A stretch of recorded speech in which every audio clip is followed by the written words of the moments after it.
Hey guys, my name is Matsumio, and today I wanted to go over what I consider to be the best and worst defensive operators in Rainbow Six Siege. I did a video like this a couple of days ago for the offensive team. You guys seem to really like it, and so just to jump on in here, to start us off in the S rank, the best of the best, we have Jaeger and Valkyrie. Jaeger should be a bit of a no-brainer because he is constantly picked on the defensive team, and that's for good reason. He has arguably one of the best weapons in the game. It hits like a truck. You don't necessarily need to go for headshots, but if you are skillful enough, you can slap on an ACOG scope and snipe people at long range. On top of that, his gadgets are also fantastic. He has barbed wire, which can slow down the progress of the offensive team of getting to the objective, and his trophy system just deals with grenades. Like, there's never a situation where going Jaeger is a bad idea. Even if you're playing on hostage, he's still amazing because of his weapon. As for Valkyrie though, she requires a bit more finesse. While Jaeger can kind of run around the map like a maniac and just get body shots and brute force the enemy down, she kind of needs to get more headshots with her MPX. That doesn't mean that she's bad at all though, and that's the reason why I place her in this S category. Her MPX has almost laser beam-like accuracy, it has a high rounds per minute, and so as long as you've mastered this weapon, you can go on a tear just headshotting people all over the place. What really makes her shine though is her gadgets. Being able to place 3 cameras scattered around the map is honestly one of the most beneficial things that you can do on defense. Knowing where the enemy is to get easy flanks off, calling out when they're pushing onto the objective so your teammates are ready for that, is just invaluable. It's because of her black eye cameras and her awesome gun for why she is the final person for this S rank. Moving on down to the A tier, we have Rook, Smoke, and Doc. Rook is kind of the foundation of the defensive team. He doesn't do anything amazing, but his gadget has probably saved more lives than any other gadget in this game. And while in a perfect world where everyone has flawless accuracy, admittedly, he wouldn't provide that much of a benefit. If everyone's going for headshots, they're never going for a body shot, he doesn't really do anything for your team. In reality though, that's just not how things work. I have survived more firefights and won those firefights because of Rook. Being able to absorb 1 extra bullet and retaliate gives you that split second to hopefully come out of it alive, and it's for that very reason why I think he is solid in this A rank. Now, Smoke is someone that I always thought was fantastic on defense because he's incredibly versatile. His gadget allows you to deal with shield users, it allows you to slow the progress of offense when it gets down to the wire. I've won games simply because of his gadget, they couldn't push on through, and it also could just be used simply as a smoke screen. If you're pinned down in a location and you need to get from one door to another door, you need to run out in the hallway for a second, you can use it as a smoke screen. On top of that, he also has a great arsenal at his disposal. His shotgun allows you to take people out close, and then he can use his SMG-11 to dispatch people at basically any distance. The SMG-11, while I know it no longer has the ACOG scope, is seriously one of the most powerful weapons in this game. It may not have a lot of ammunition, it requires a bit of finesse because you need to go for headshots, but when you master this thing, it is a force to be reckoned with. And then finally we have Doc. Now I realize this might raise some eyebrows, but I adore this character. I have more kills with this guy on defense than any other defensive operator. I have apparently 82 hours as this guy. I love Doc, and while I realize that he is a bit more situational, you can't always heal your teammates, people are going to die to headshots just like Rook, there is that drawback, but being able to revive someone from across the room, simply being able to heal your teammate, I find can really shift the battle into your favor. And while I know that some of you are going to disagree with me, some of you think that he needs to be dropped down to B tier, I'm probably really biased here, but I think he really does deserve this A rank. Moving on down to B tier though, we have Mute, Bandit, Pulse, Caviar, and Mira. Mira is someone that I have quickly fallen in love with ever since she was released last DLC.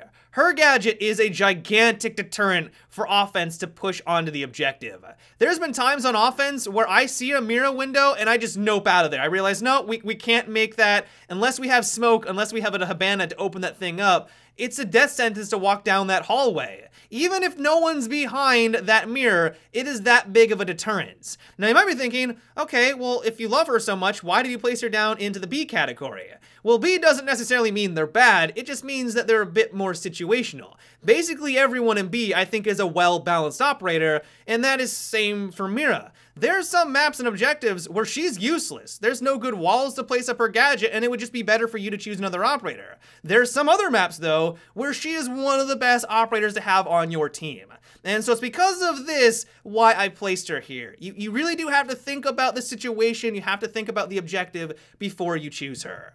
Pulse is someone who has seen a lot of changes since the very beginning of Rainbow Six Siege. He started off very strong, got nerfed hard to the point where he was only okay, then they buffed him to God tier, and then only a couple patches later, they nerfed him to the point where I would say that he's relatively well balanced.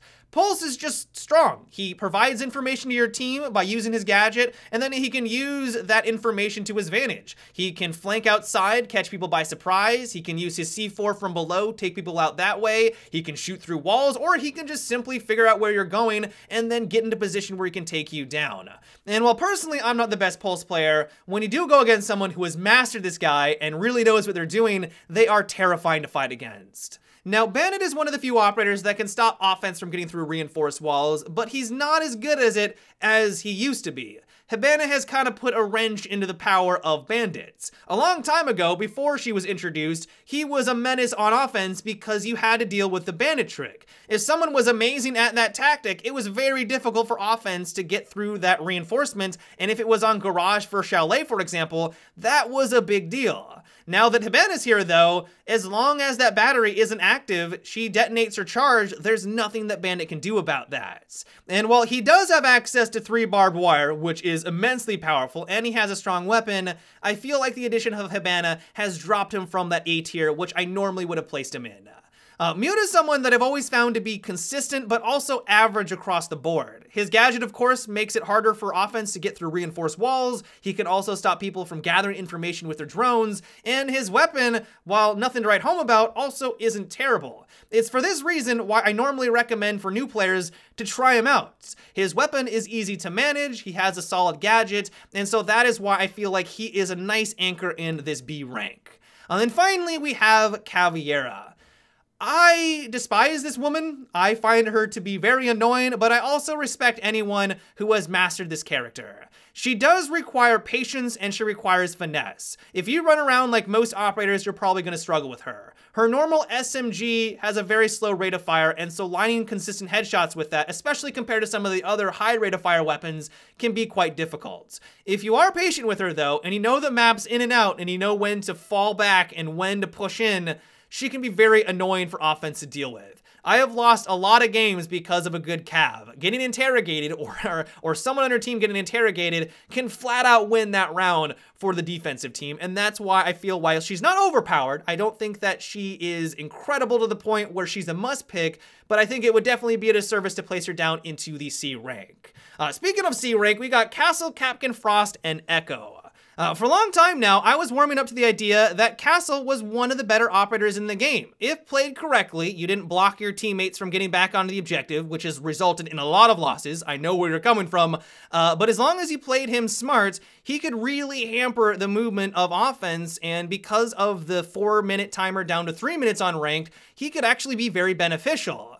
Now that Glaz has seen his massive buff though with his thermal optic, I'm kind of reconsidering it. Not only can Glaz just get through the barricade by shooting it constantly, but also as long as he puts a couple of holes into said barricade, it's not safe for anyone behind that. And so a lot of the times, Castle is just this false sense of security. You think the barricade is all good and it's gonna stop the enemy, you stand behind it, and then you get shot in the face by Glaz. My hope is that his gadget gets a bit of a buff in the future. I would love if he countered other gadgets. It'd be awesome if Fuse couldn't use his cluster charges on his windows. It'd be awesome if Glaz couldn't shoot on through. There's already a myriad of different other ways to get through his reinforcements. You got Ash, Sledge, breaching charges. Everyone can pretty much get access to a breaching charge. Why do these other operators need also to counter him? Now, moving on over to Frost, she initially was incredible, and that was mainly due in part because of her shotgun. Her shotgun was a sniper rifle. Didn't matter pretty much where they were on the map, as long as they were in the building, you had line of sight against them. There was no point not to shoot at them with this weapon, because you could take them out at those extreme distances. I remember 2-shotting an IQ on the side of a building when I was practically on the other side of the map. It was amazing.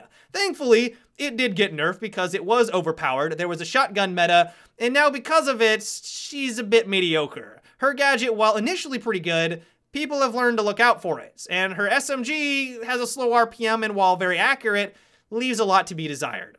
Kapkan is kind of in the same boat as Frost, where his gadget can get a kill if the enemy is rushing and they're not observant to their surroundings, but if they're taking it slow and tactically, that doesn't happen very often. It can slow their progress, but definitely not enough compared to some of the other operators. I will admit that his weapon is decent, it is good, but I don't think that it makes up for his gadgets. I don't know how Ubisoft is going to be able to buff him because I don't want it to get to the point where you can't see his laser. I don't think that that would be good, but he is in a weak place right now. And then finally, we have Echo. My opinion on him has been slowly improving over this last couple of updates. They've buffed his damage on his SMG so it hits harder at a distance, and now his yokai drone is more consistent. You don't need to get a headshot when you're aiming at the enemy, you just need to hit them in the body, and so you're stunning and disorienting people a lot more frequently with his drone. The one big issue with him though is that he only has one drone. If that thing gets taken out at the start or in the middle of the game, he didn't really do a whole lot. Yeah, it could have gathered some information, maybe you could have gotten a kill with it, but if the enemy does take it down and they're pushing on the objective, which is usually where you're camping out at, you pretty much just became a weaker Rook and Doc. And then finally, all the way down in the G rank, the God tier, we have Lord Tachanka. As much as I love and adore this guy, he is in a weak place right now. A lot of us were hoping that with the update to his shield, giving him, essentially a Blackbeard shield, that was finally going to be the thing to make him a viable defensive operator. As we all know, in the months that followed, that definitely wasn't the case. And so my hope is that Ubisoft has plans of finally updating him again, giving him a small buff, because right now I think that he is honestly the weakest operator on both offense and defense. But yeah, guys, that is about it for my list of what I consider to be the best and worst defensive operators in Rainbow Six Siege. I hope you enjoyed. Now, I did want to say that this is my opinion. I know that some of you guys are going to disagree with me, and I do want to know what you guys think of this list. Would you change or place someone in a different category? Do you think that one is better than the other? Give me your guys' thoughts down below. But yeah, until tomorrow, have a good one, and take it easy.